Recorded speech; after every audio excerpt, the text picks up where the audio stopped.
Good morning, friends. Welcome to my YouTube channel Eco Tutorials. We are continuing with our series of lecture on plus one economics. We have done production function part 1.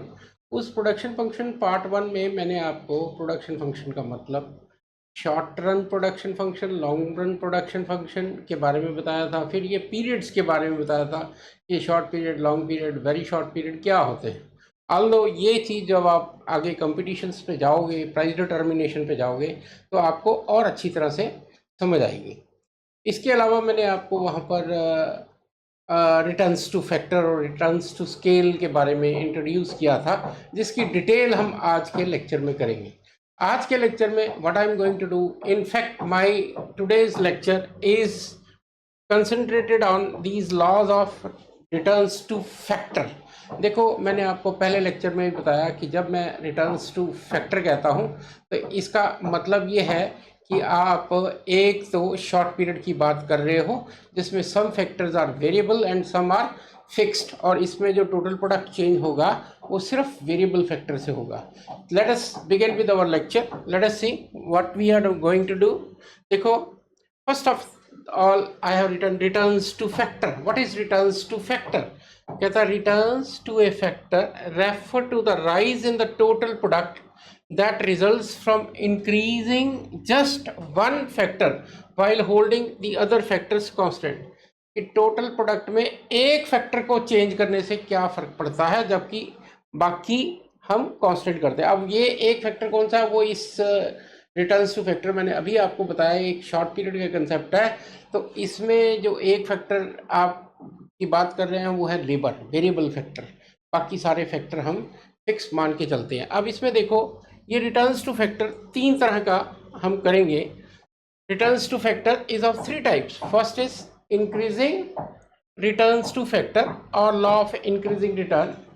Second is constant return to factor or law of constant return, and third one is diminishing returns to factor, law of diminishing returns। आप तीन laws, increasing, constant and diminishing। So we begin with law of increasing returns। Now what is this law of increasing returns या increasing returns to factor? ये क्या है? Let us see। Law of increasing returns ये कहता है, देखो शुरुआत, देखो मैं आपको ये बता दूं कि कोई भी चीज़ है, चाहे वो ह्यूमन बीइंग ही क्यों ना हो, एक मशीन की बात कर रहा हूँ। तो मशीन में क्या है कि जब आप उसकी प्रोडक्शन के लिए इनिशियली शुरुआत करते हो तो वो बिलो कैपेसिटी काम कर रही होती है, इसलिए जैसे जैसे उसका यूज़ बढ़ाते हो वो प्रोडक्शन इंक्रीजिंग रेट पे देती है। इसी तरह ह्यूमन बीइंग है, सुबह के टाइम बहुत एफिशिएंसी होती है, आप कोई काम करने लगते हो तो फटाफट वो काम कर पाते हो, क्यों? इंक्रीजिंग रिटर्न है। दोपहर के टाइम वो कांस्टेंट रिटर्न लगने लग पड़ता है। इसी तरह मशीन की बात करूं तो जब वो ऑप्टिमम पे पहुंचती है तो कांस्टेंट रिटर्न लगता है, और जब ऑप्टिमम को क्रॉस करके आप कोई काम करते हो तो वो डिमिनिशिंग रिटर्न लगता है। तो इसी तरह ये पहली स्टेज है, प्रोडक्शन की पहली स्टेज पे लॉ ऑफ इंक्रीजिंग रिटर्न्स लगता है। अब ये क्या है, सिंपल लैंग्वेज में बोलूं कि जब आप वेरिएबल फैक्टर को इंक्रीज करते हो, देखो बेटे लैंग्वेज की तरफ ध्यान दो। यहाँ पर जब मैं रिटर्न्स टू फैक्टर की बात करता हूँ, मैं सिर्फ वेरिएबल फैक्टर में चेंज की बात करूँगा, फिक्स्ड में नहीं करूँगा। शुरुआत से लेक्चर के मैं यही आपको बता रहा हूँ। अब मैं बात कर रहा हूँ इंक्रीजिंग रिटर्न्स टू फैक्टर। अब ये इंक्रीजिंग रिटर्न्स टू फैक्टर क्या है कि you increase the variable factor labour और what happens to the total product. तो टोटल प्रोडक्ट को क्या होता है, ये इंक्रीज करता है इंक्रीजिंग रेट पे। देखो क्या लिखा है, the law states that in a given state of technology, when the units of variable factors are increased with the units of other fixed factors, the total product increases at an increasing rate and the marginal productivity increases। It is called law of increasing returns। ये भी आप जब मैं बनाऊंगा table तो आप देखोगे कि किस तरह आपकी ये मार्जिनल प्रोडक्ट बढ़ती है। ठीक है, तो क्या कहा कि जब आप वेरिएबल फैक्टर को बढ़ाते हो तो टोटल प्रोडक्ट इंक्रीजिंग रेट पे बढ़ता है। लेट अस सी। देखो इससे पहले कि मैं डायग्राम वगैरह बनाऊं, देखो अजम्पशंस ऑफ द लॉ, ये क्या अजम्पशंस हैं इसके। कहता है first is at least one of factor is assume to be indivisible. Indivisible या कह लो कि जो कि आप फिक्स्ड है, जिसको आप डिवाइड नहीं कर सकते, वो है मशीन्स हो गई। शॉर्ट पीरियड में मैंने कहा कि कुछ फैक्टर फिक्स्ड है, कुछ वेरिएबल है। Second, some factors are assume to be divisible और वेरिएबल, वेरिएबल फैक्टर यहाँ पर लेबर लिया हुआ है। Technology constant, there is no change in price of factors, ये तो यूजुअल अजम्पशन है माइक्रो इकोनॉमिक्स की, एक वेरिएबल को चेंज किया बाकियों को कांस्टेंट मान लिया। देखो, all units of variable factors are equally efficient कह लो या होमोजीनियस कह लो, कि दो लेबर हैं तो दोनों की एफिशिएंसी एक जैसी, ये नहीं है कि एक की एफिशिएंसी ज़्यादा और एक की एफिशिएंसी कम, ऐसा नहीं है। Then law applies in short period, देखो रिटर्न्स टू फैक्टर का मतलब ही शॉर्ट पीरियड है, क्योंकि शॉर्ट पीरियड ही वो पीरियड है जिसमें कुछ फैक्टर फिक्स्ड है और कुछ वेरिएबल है। लेट अस सी क्या करते हैं हम। देखो, इसके लिए मैं ये स्क्रीन को दो पार्ट में डिवाइड करता हूँ, स्प्लिट स्क्रीन। तो मैं इसको जस्ट वेट,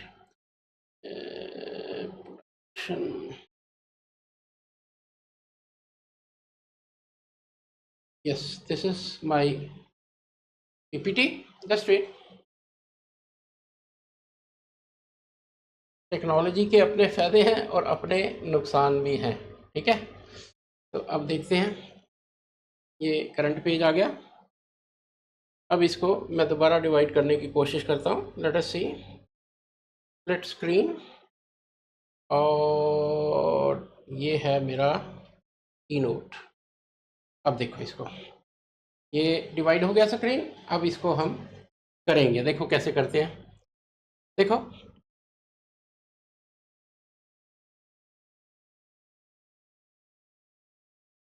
मैं यहाँ पहुँचा हूँ। देखो, अब इसमें मैंने क्या किया, एक फिक्स फैक्टर ले लिया। फिक्स फैक्टर है मेरे पास लैंड, कौन सा है, लैंड। और वेरिएबल फैक्टर मैंने लिया हुआ है लेबर, ठीक है। फिर मैंने लिया टोटल प्रोडक्ट और फिर ले रहा हूँ मार्जिनल प्रोडक्ट, ठीक है। अब मैंने ये तो कांस्टेंट ले लिया, ये मान लिया कि 2 एकड़ का एक पीस ऑफ लैंड है और लेबर 1 2 3 4। अब टोटल प्रोडक्ट की देखो क्या कर रहा हूँ, 4, पहले 4 बड़े, फिर 6 बड़ा, 10, फिर 8 बड़ा, 18, और फिर 8 10 28, एक और ले लेते हैं, और 12 40। देखो कैसे इंक्रीज कर रहा हूँ टोटल प्रोडक्ट को, इंक्रीजिंग रेट पे। इसको कहते हैं total product increases at an increasing rate. 4 6 8 10 12, और ये मार्जिनल निकाला, 4 6 8 10 12। अब इस लॉ को पढ़ो। अब लॉ क्या है कि as you increase the variable factor on this fix factor, total product increases at an increasing rate. Increasing rate है ये 4, फिर 6, फिर 8, फिर 10, फिर 12, ये, and marginal product is increasing. Diagram बनाते हुए देखो इसको मैं क्या करता हूं, जरा ध्यान दो। आपने डायग्राम में एमपी प्लॉट करना है, नॉट टोटल, एमपी प्लॉट करना है। और एमपी प्लॉट करोगे, ये आपको देखो 2 4 6 8 10 12, पहला है 1 और 4, इधर लेबर है 1 और 4, दूसरा 2 और 6, तीसरा 3 और 8, 4 और 10, और पांचवा 5 और 12। आपको इस तरह की कर्व मिलेगी जो कि पॉजिटिवली स्लोपिंग है। इसको कहेंगे पॉजिटिवली स्लोपिंग इंक्रीजिंग। इसको मैं सिंपल वे में लिख देता हूं, इंक्रीजिंग रिटर्न्स कर्व। ये पॉजिटिव स्लोप है। पॉजिटिव स्लोप का मतलब है कि जब आप लेबर को बढ़ा रहे हो तो मार्जिनल प्रोडक्ट आपका इंक्रीजिंग रेट पे इंक्रीज कर रहा है। ये आपका पहला लॉ। अच्छा, इस पहले लॉ में ये तो मैंने बता दिया कि लॉ क्या है। अब क्वेश्चन ये उठता है कि ये लॉ लगता क्यों है, इनिशियल स्टेज पे आपको इंक्रीजिंग रिटर्न क्यों मिलता है। इसके लिए देखो क्या बोलता हूं मैं, 3 रीजंस बोलेंगे। सबसे पहला है fuller utilisation of fix factor. No, what is this fuller utilisation of fix factor. देखो, कोई भी फिक्स्ड फैक्टर, जो मान लो एक मशीन है, ये इनिशियल स्टेज ऑफ प्रोडक्शन में अंडर यूटिलाइज्ड होती है, मतलब बिलो कैपेसिटी यूटिलाइजेशन होती है। जैसे जैसे आप इसकी यूज़ को बढ़ाओगे ये इसकी ज़्यादा एफिशिएंट यूटिलाइजेशन होने लग पड़ेगी। कब तक? जब तक ऑप्टिमम, ऑप्टिमम का मतलब होता है बेस्ट, जब तक आप बेस्ट लेवल पे नहीं पहुंच जाते। ये 50 पेन बनाने वाली मशीन है, मैंने इसको 10 के लिए यूज़ किया, दैट्स नॉट ऑप्टिमम। जैसे जैसे इसका यूज़ बढ़ाऊंगा 10, 20, 30, 40, 50 तक ये इंक्रीजिंग रिटर्न्स देगी। इसके बाद ये डिमिनिशिंग। देखो क्या लिखा है, one of the main reasons which give rise to the law of increasing return is indivisible और lumpiness। बड़े होते हैं फैक्टर्स, lumpiness का मतलब बड़े, बिग, जिनको डिवाइड नहीं किया जा सकता। Fixed factors are generally indivisible, that is we cannot divide them as per our requirement, therefore as they are used more and more they give increasing returns till optimum is reached। जब तक आप optimum पे नहीं पहुंच जाते वो आपको increasing returns देंगे। फिर है division of labour. Division of labour क्या होता है? किसी काम को छोटे छोटे हिस्सों में बांटना। मान लो ये पेन है, किसी को टिप बनाने का काम दे दिया, किसी को ये बैक बनाने का, किसी को ये बॉडी, और किसी को कहा जी रिफिल भरो। एक काम को 4 पार्ट में हम डिवाइड करते हैं। अब इससे होता क्या कि जब एक ही काम को 4 पार्ट में डिवाइड करते हो तो हर वर्कर एक ही काम को बार बार कर रहा है। ये टिप बनाने वाला इसी टिप को बनाता जा रहा बार बार, बॉडी बनाने वाला इसी को बनाता जा रहा है। इसलिए जब आप एक ही काम को बार बार करते हो you get efficient, you get उसमें एफिशिएंसी मिल जाती है, और एफिशिएंसी मिलने से आप रिटर्न्स ज़्यादा देते हो, कॉस्ट को कम करते हो। तो यही चीज़ इस लॉ में है कि जब आप प्रोडक्शन बढ़ाते हो it becomes possible for you to increase division of labour, और जब डिवीजन ऑफ लेबर को बढ़ाते हो तो इससे क्या होगा? इससे आपकी कॉस्ट कम होगी और रिटर्न्स बढ़ेंगे। देखो क्या लिखा है, this is separation of work process into number of task. अभी आपको बताया क्या है। With each task performed by a separate person और a group of person, as production is increased there is more possibility of division of labor which give increasing returns। very simple, you're getting my point। इसके बाद एक point और है, that is internal and external economies. अब internal होती है जो firm के फैक्ट्री के अंडर कि आप जब प्रोडक्शन बढ़ाओगे तो इकोनॉमीज मिलेंगे।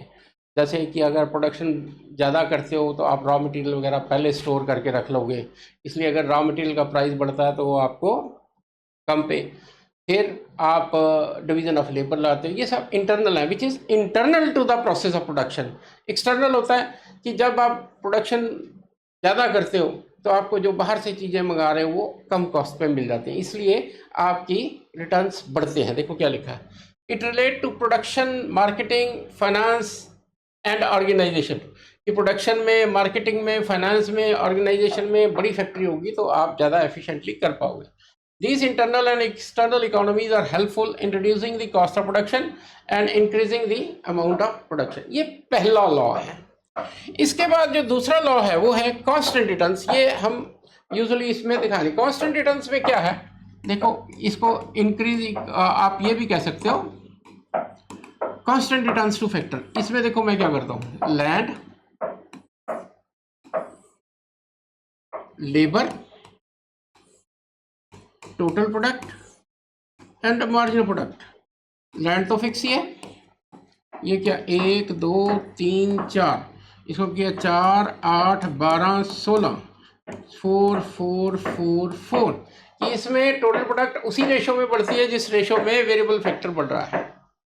डबल किया, ये डबल है, और इसमें मार्जिनल प्रोडक्ट कांस्टेंट। अगर इसका मैं कर्व बनाऊंगा तो इस तरह मिलेगा आपको, लेबर, टोटल प्रोडक्ट, इस तरह का। इसको कहते हैं constant returns, constant returns. Got it? ये सेकंड है, ये ज़्यादा नहीं पूछा जाता इसलिए मैंने just run through, I have run through this thing. Then सबसे इंपॉर्टेंट आता है, that is this law of diminishing returns. अब ये लॉ ऑफ डिमिनिशिंग रिटर्न्स क्या है कि you have cross the optimum, optimum को क्रॉस कर गए आप, कि ये मेरा बेस्ट था, मैं इसको क्रॉस कर गया कांस्टेंट के बाद। अब मैं प्रोडक्शन को बढ़ाता हूँ, वेरिएबल फैक्टर को बढ़ाता हूँ, तो मशीन की कैपेसिटी से ज़्यादा यूटिलाइज कर रहा हूँ, तो वो टूटेगी, उसकी मेंटेनेंस कॉस्ट बढ़ेगी, इससे रिटर्न्स कम होंगे, कॉस्ट बढ़ेगी because you have cross the optimum. अब इसमें लैंग्वेज देखो क्या है, the law states that in a given state of technology, when the units of variable factors are increased with the units of other fixed factor, the total product increases at a decreasing rate and the marginal productivity decreases. It is called law of diminishing returns. देखो simple करने के लिए इसको हम table देखते हैं, इसका क्या है। देखो इसमें फिर वही लिया मैंने लैंड। देखो साथ में मैं स्क्रीन डिवाइड करके खुद इसलिए बनाता हूं ताकि आपको अच्छी तरह से समझ आ जाए what we are doing. TP and MP, ये हमने लिया लैंड 2 2 2 2 और ये लिया 1 2 3 4। इसमें लिया मैंने 4, पहले 4 इंक्रीज हुए 0 से 4, फिर 3 4 से 7, फिर 2, फिर 1। ये होगा 4 3 2 1 और इसकी रिटर्न कर्व जो आएगी आपकी नेगेटिव आएगी। देखो 1 2 3 4, लेबर, यहाँ लेबर है, यह मार्जिनल प्रोडक्ट है 4 और 1, ये 4 और 1, फिर 3 और 2, 2 और 2, 1 और इसको मैंने, ये है डी आर, डिमिनिशिंग रिटर्न्स कर, diminishing, this is diminishing returns कर, कि जब आप लेबर को बढ़ाते हो तो ये मार्जिनल प्रोडक्टिविटी आपकी कम होती है। देखिए 3 लॉस, पहले में मार्जिनल प्रोडक्शन बढ़ती है, पॉजिटिव है, फिर कांस्टेंट है, फिर कम हो जाती है। और ये मैंने आपको बताया हर शॉर्ट पीरियड में हर फिक्स फैक्टर के साथ है, क्योंकि उसका ऑप्टिमम है। ऑप्टिमम से पहले वो इंक्रीजिंग रिटर्न देगी, ऑप्टिमम पे कांस्टेंट देगी और ऑप्टिमम के बाद वो डिमिनिशिंग रिटर्न्स देगी। ये देखो यही चीज़ यहाँ दिखाई, बहुत क्लियर डायग्राम है। फिर कहूँगा वीडियो को आराम से देखो, आपको सारी एक्सप्लेनेशन मिल जाएगी, आपको कहीं इधर उधर जाने की ज़रूरत नहीं पड़ेगी। देन नेक्स्ट देखो, causes of law of diminishing, उसमें भी फिक्स फैक्टर आया था, इसमें भी आया फिक्स फैक्टर ऑफ प्रोडक्शन, कि लॉ का कारण है फिक्स्ड।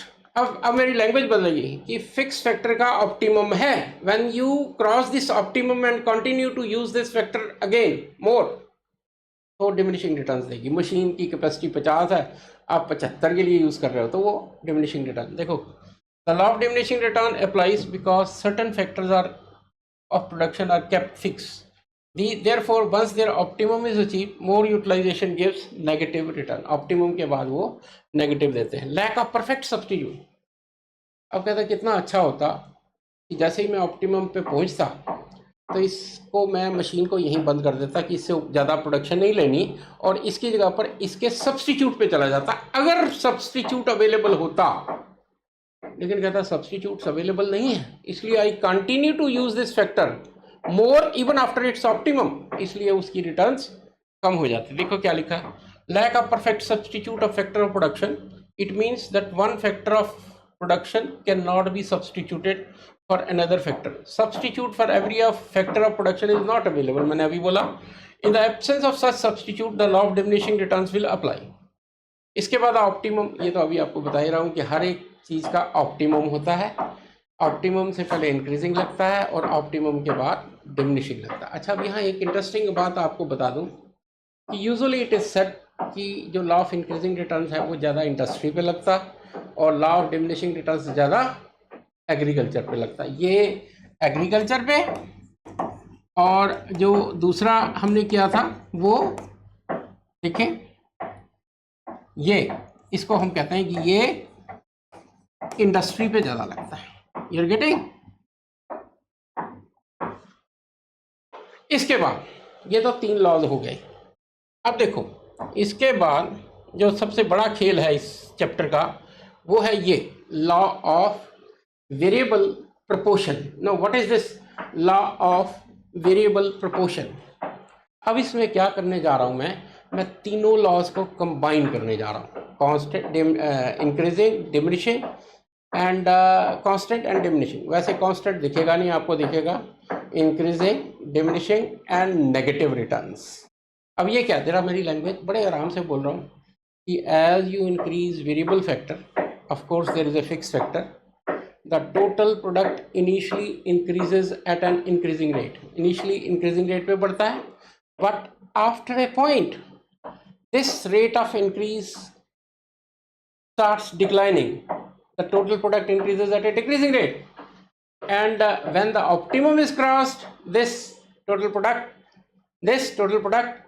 एक स्टेज के बाद डिमिनिशिंग रिटर्न्स, नेगेटिव रिटर्न्स देने लग पड़ता है। या फिर देखो, initially it gives increasing returns, then it starts getting diminishing returns, और फिर भी आप नहीं रुकते तो एक स्टेज के बाद आपको नेगेटिव रिटर्न्स मिलेगी। देखो क्या लिखा है, the law of variable proportion states that as quantity of one factor is increase, one factor कौन सा है, labour, keeping other factor fixed, यहाँ पर हम लैंड लेके चल रहे हैं, the marginal product of factor will eventually decline, eventually मतलब अल्टीमेटली उसे डिक्लाइन करना है।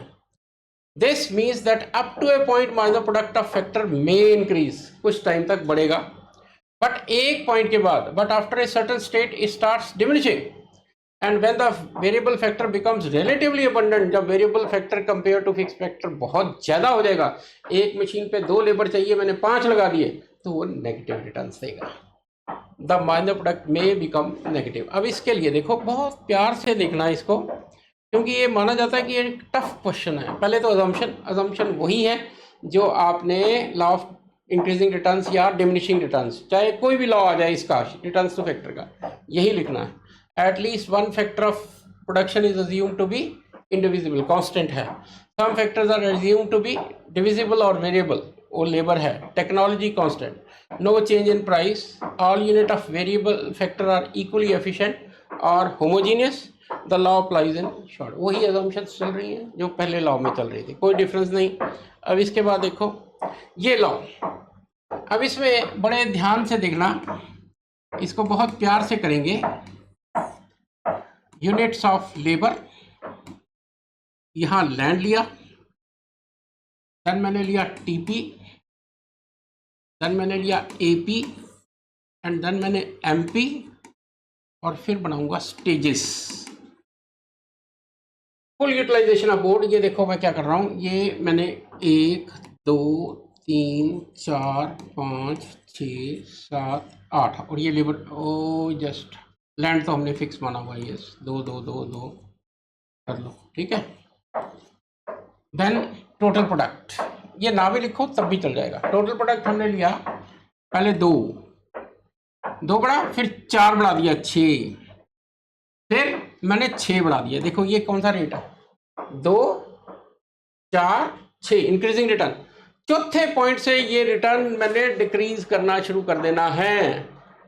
देखो याद रखो, चौथे पॉइंट से, यहाँ 6 बढ़ाया, अब 4 बढ़ाऊंगा, 18 के बाद 0, फिर जस्ट वेट 4 बोला मैंने, 4 का मतलब है 16, 4 के बाद देखो 4, पहले 4 का इंक्रीज हो रहा है, 4 6, कम होते हुए भी ये होगा 4, फिर 6 या 4 के बाद हमने कर दिया 2, 18, फिर 18, फिर 4 कम कर दिया, फिर 6 कम कर दिया, ठीक है। अब इसकी एवरेज निकालो, मैं यहाँ से वैल्यू उठा लेता हूँ। ये एवरेज होता है TP upon Q, Q is units of labour. 3 4 4, ये आता है 3.6, 3 2 एंड 1। मार्जिनल प्रोडक्ट आपको पता है इसका डिफरेंस, 2 4 6 4 2 0, देन 4 एंड देन -4 -6, ये बन गया। अब इसमें देखो कोई ये नहीं है कि वैल्यू अपने यही लेनी है, you can begin from anywhere. 3 ले लो, पहले 3, फिर 4 बढ़ा दिया 7, फिर 5 बढ़ा दिया 12, इसके बाद चौथे पॉइंट से कम करना शुरू कर दो, 12 के बाद 4 16, फिर 3 19, फिर 2 21, फिर 1 22, फिर 0।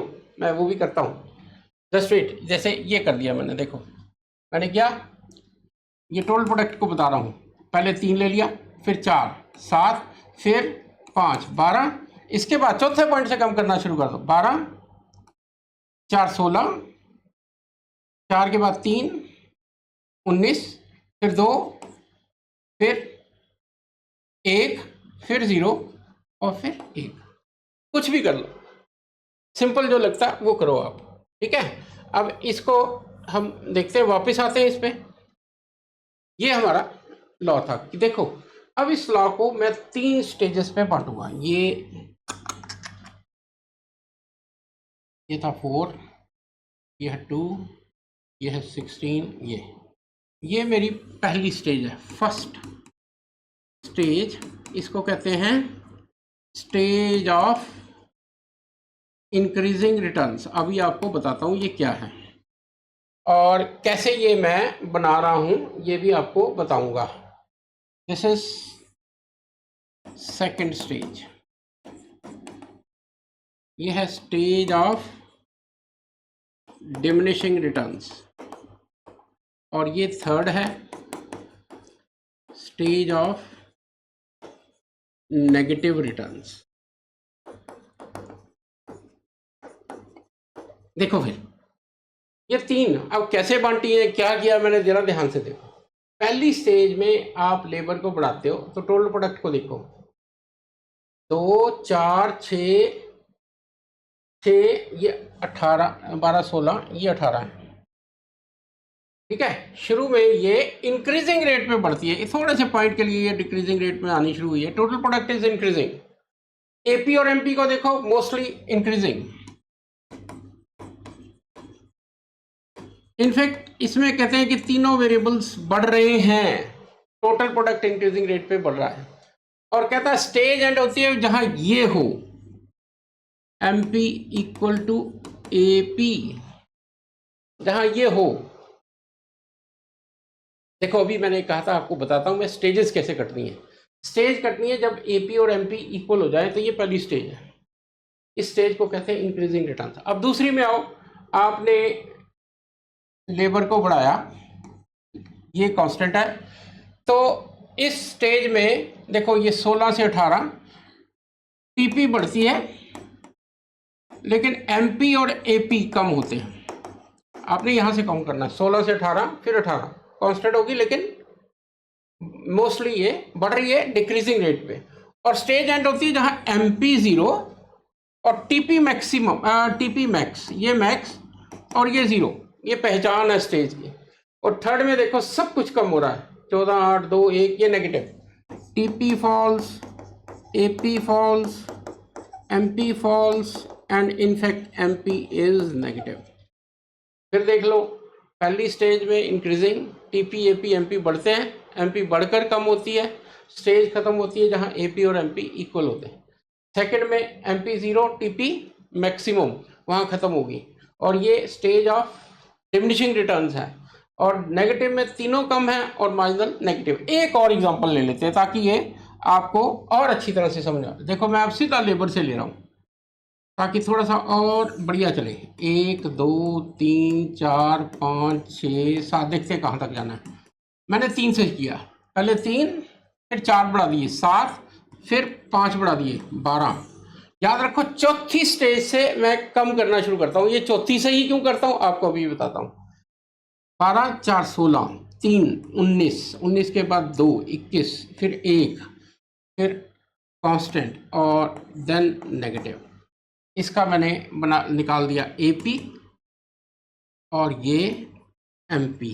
एपी निकलेगा 3/1, ये आता 3.5, 4 4 3 15 4 8, ये 18 3 30 हो गया, ये आएगा 3 रह गया 3.18 3 3 3 3.5, और ये 3.1, 8 और 22, 2 और 16 और 6 रह गया तो 17, 2.7, और ये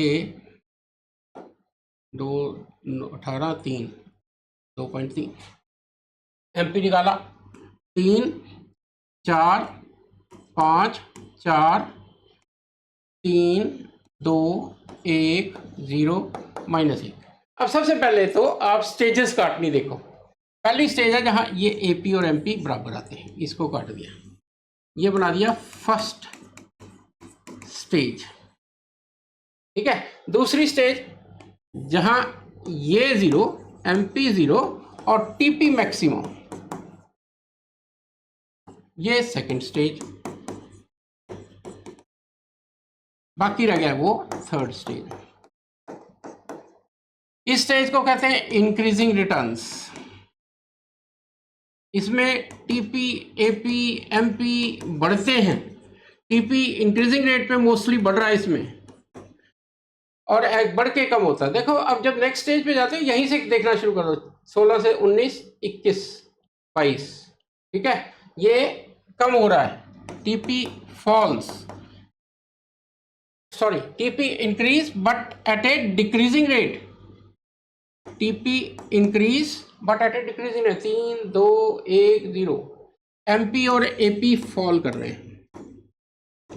और स्टेज कहाँ खत्म हुई? जहाँ एमपी और AP equal, MP equal to, ये है डिमिनिशिंग रिटर्न्स, ऐसे कह लूँ डिमिनिशिंग रिटर्न्स। और लास्ट तीनों चीज़ें कम हो रही हैं, TP falls, AP falls, MP falls. MP negative है। देखो कुछ नहीं, आप सिर्फ एक तो स्टेज काटनी आनी चाहिए आपको। पहली स्टेज एपी और एमपी इक्वल है, दूसरी में ये 0 और ये मैक्सिमम, और बाकी 3। पहली में तीनों बढ़ेंगे, मोस्टली टीपी इंक्रीजिंग रेट पे बढ़ेगी। दूसरी में सिर्फ टीपी बढ़ेगा लेकिन डिक्रीजिंग रेट पे एपी और एमपी कम होंगी। स्टेज वहाँ खत्म होगी जहाँ एपी और एमपी इक्वल। और थर्ड नेगेटिव रिटर्न्स, जहाँ नेगेटिव होना शुरू हो जाएगा। फ्रेंड्स देखो, मैंने अभी आपको कहा था कि चौथी स्टेज से ये कम करने शुरू करोगे तब ये इक्वल आएगा। देखो ये इसलिए कि मैंने ये इक्वल लाना है, आप करके देख लो, अगर किसी और स्टेज पे बड़ी मुश्किल से इक्वल आए। ये सारे एक हाइपोथेटिकल एग्जांपल हैं, इलस्ट्रेशन का मेथड है। इसको दिखाने के लिए हम कहते हैं कि ये जहां एपी और एमपी इक्वल, तो इसलिए चौथे पॉइंट से कम करना शुरू करना। अब जो मेन इसमें जो आएगा वो है this thing, that is diagrammatical explanation. देखो इसको बड़े ध्यान से बनाओ। देखो दो तरह से बनेगा। पहले एक तरह से मैं बना के दिखाता हूं आपको।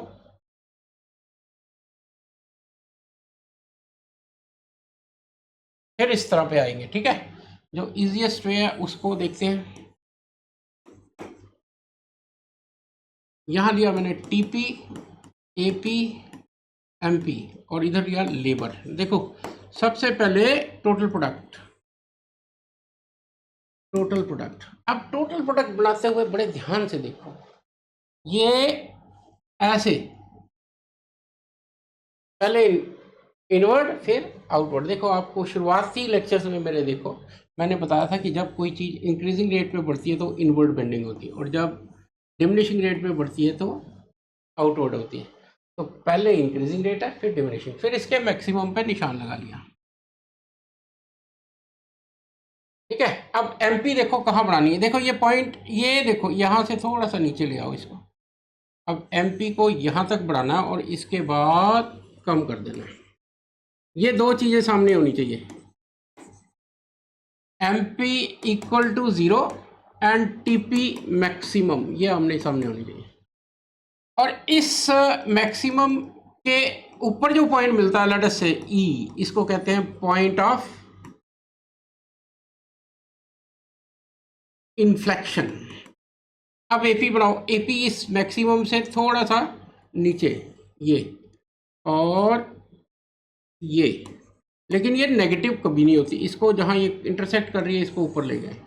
अब देखो ये डायग्राम आपका 3 स्टेजेस में कट चुका है, फर्स्ट, सेकेंड, थर्ड। फर्स्ट में देखो, अब एक एक करके देखते जाओ। टीपी पहले इंक्रीजिंग फिर डिक्रीजिंग, इंक्रीजिंग है। MP increase then false,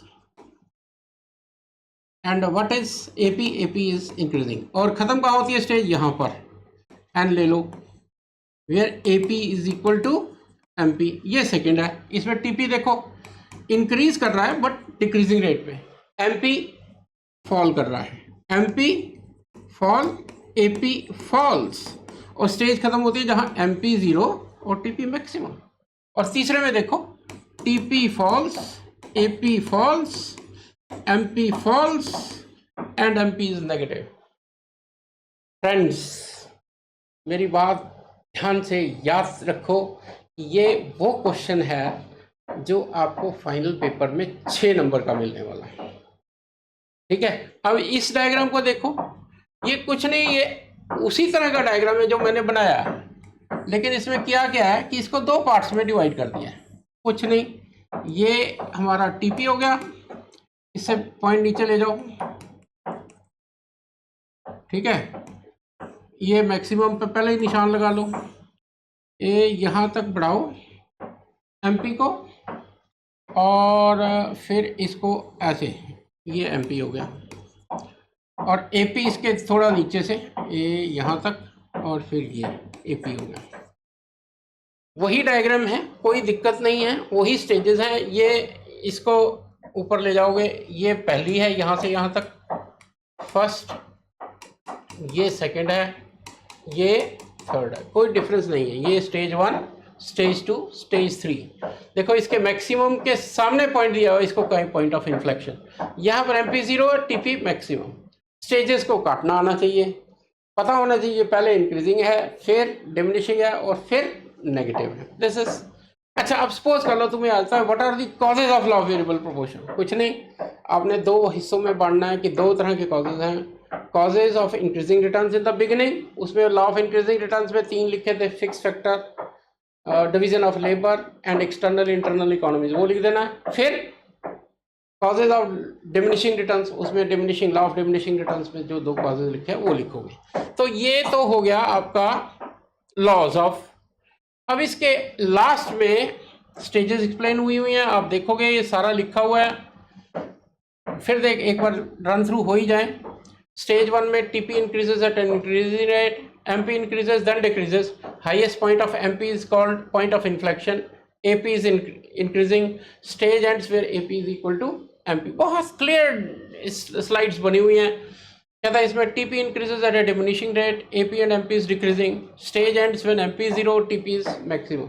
main चीज आपने ध्यान में रखना है बेटे कि स्टेजेस कैसे कटनी है, बाकी कुछ नहीं है इसमें। ये थर्ड है, इसमें चारों चीजें कम होती। अब इसके बाद हमने एक क्वेश्चन लिया, what is the relation between AP and MP. ये इसका रिलेशन मैं अलग से बना देता हूं। देखो ये अब आपको बोलेंगे, इधर एपी एमपी ले लिया, इधर लेबर। सबसे पहले हमने एमपी बनाया, ये एमपी, इसका ये मैक्सिमम, इससे थोड़ा सा नीचे ये एपी।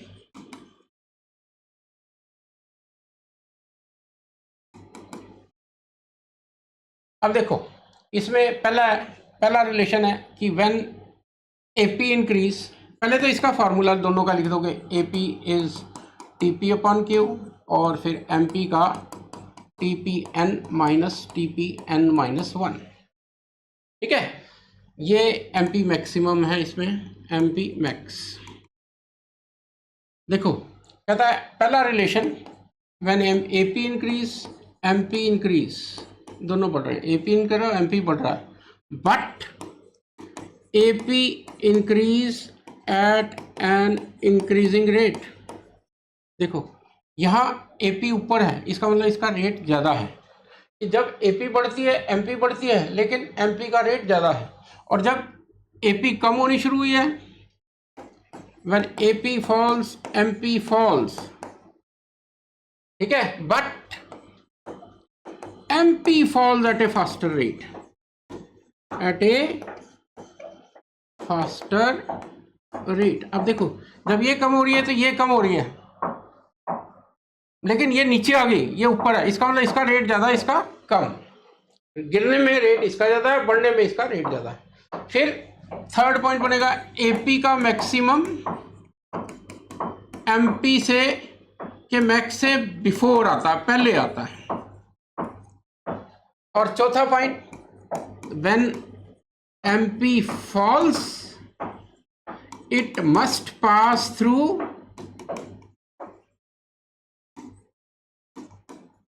मैक्स ऑफ एपी इसका मैक्स ये है एपी, जब ये कम हो तो ये एपी के मैक्स से निकलनी चाहिए, इस पॉइंट के बाद एपी डिक्लाइन करनी चाहिए। अब यही कुछ मैंने इसमें आप देखोगे,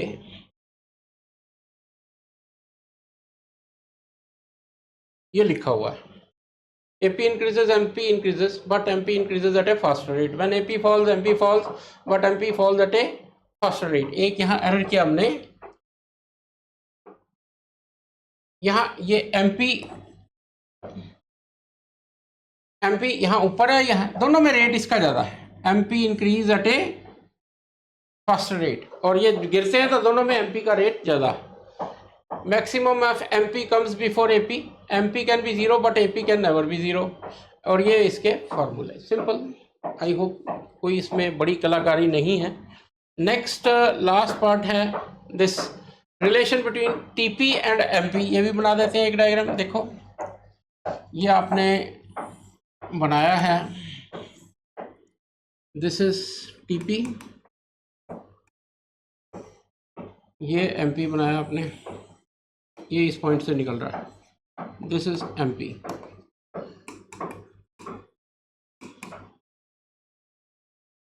अब इसमें वही रिलेशन हो गया कि TP शुरू में इंक्रीजिंग रेट पे बढ़ता है, MP इंक्रीज करता है, फिर डिक्रीजिंग रेट पे बढ़ता है, MP कम होता है, और then when MP zero TP maximum, और जब TP कम होता है तो MP नेगेटिव। यही कुछ यहाँ दिखाया हुआ है, ठीक है, सिंपल है। अगर आ जाए TP AP MP का रिलेशन, तो जो लॉ वेरिएबल प्रोपोर्शन का आपने बनाया है टेबल, वही बनाना, नथिंग।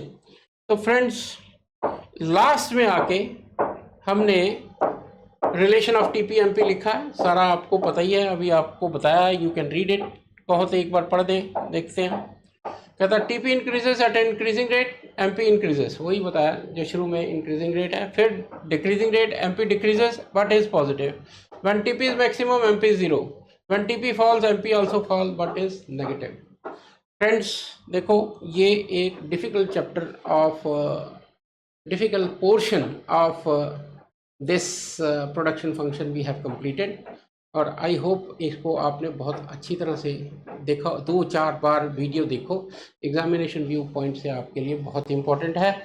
नेक्स्ट लेक्चर में मैं रिटर्न्स टू स्केल करूंगा, और फिर रिटर्न्स टू स्केल और रिटर्न्स टू फैक्टर। अभी तक मैं शॉर्ट पीरियड प्रोडक्शन फंक्शन पे था, अब मैं लॉन्ग पीरियड प्रोडक्शन फंक्शन पे जाऊंगा।